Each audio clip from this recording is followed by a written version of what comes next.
की जो समस्याएं हैं हम लगातार उन्हें उठा रहे हैं और आप तक पहुंचाने की कहीं ना कहीं कोशिश कर रहे हैं। हमारी कोशिश जारी है कि शिक्षा मित्रों से जुड़ी जो भी समस्याएं हैं या जो भी नई लेटेस्ट अपडेट है वो आपके साथ हम साझा करें, और इसीलिए आज हमने बात की प्रदेश अध्यक्ष शिव कुमार शुक्ला से, जिनसे हमने टेलीफोनिक वार्ता की, जिन्होंने हमें टेलीफोनिक वार्ता पे क्या कुछ अपडेट दी, आइए आपको बताते हैं।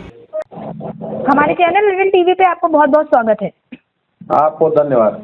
लोकसभा चुनाव का पहला चरण हो चुका है, दूसरा चरण होना है। क्या उम्मीदें हैं आपको कि क्या चुनाव का परिणाम आने के बाद शिक्षा मित्रों को कोई खुशखबरी मिल सकती है?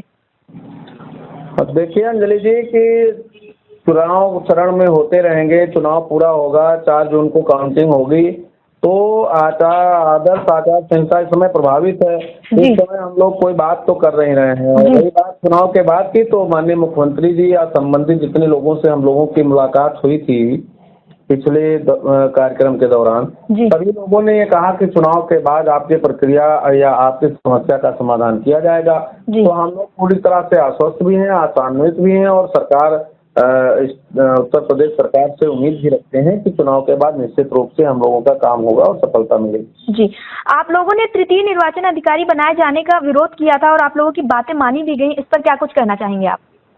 देखिए वो हमारा जायज था, क्योंकि राज्य निर्वाचन आयोग व भारत निर्वाचन आयोग का जो पत्र जारी हुआ है उसमें स्पष्ट रूप से लिखा है कि शिक्षा मित्रों को मतदान अधिकारी द्वितीय के रूप में लगाया जाएगा, अन्य संविदा कर्मचारियों को ये उसमें लगाया जाएगा।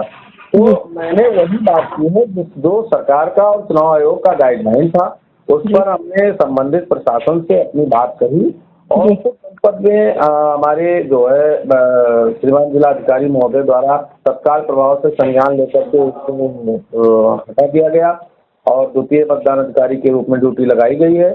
मैं पूरे साथियों से आग्रह भी करता हूं कि द्वितीय मतदान अधिकारी के रूप में आप लोग साहस ड्यूटी करिए। और वो मेरा सम्मान के साथ थोड़ा छेड़छाड़ थी, तो उसमें हमने संबंधित जिला निर्वाचन अधिकारियों से अनुरोध किया, वो स्वीकार हुआ। अब 1-2 जगह से समाचार आया है, चित्रकूट में अभी समाधान नहीं हो पाया है, 1-2 जगह और नहीं हो पाया, उसके लिए राज्य निर्वाचन आयोग को पत्र लिखा गया है और उस आदेश निर्देश की प्रतीक्षा है कि जैसे कुछ होता है तो उस पर जरूर ऐसा होगा कि जिसमें हम अपने कर्तव्यों का पालन करें, लेकिन सम्मान के साथ। जी, लगातार आप लोगों का संघर्ष जारी है, ऐसे में सरकार से क्या कुछ उम्मीद जता रहे हैं आप लोग?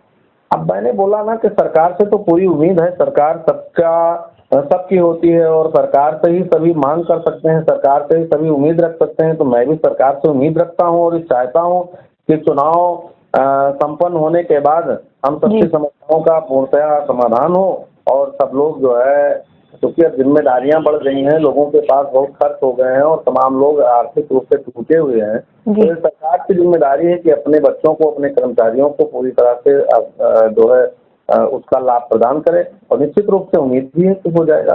तो शिक्षा मित्र साथियों को आप क्या कुछ संदेश देना चाहेंगे और आप लोगों की आगे की रणनीति क्या होगी?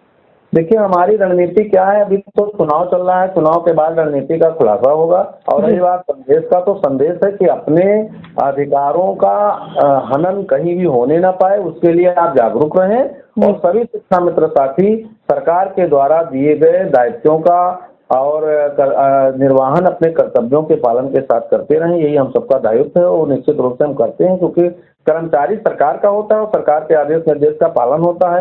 और वही जहाँ कहीं कोई गड़बड़ी होती है उससे हम लोग लड़ते भी हैं, झगड़ते भी हैं, लेकिन हम लोग काम भी करते हैं। जी, हमसे जुड़ने के लिए धन्यवाद। आपको भी धन्यवाद।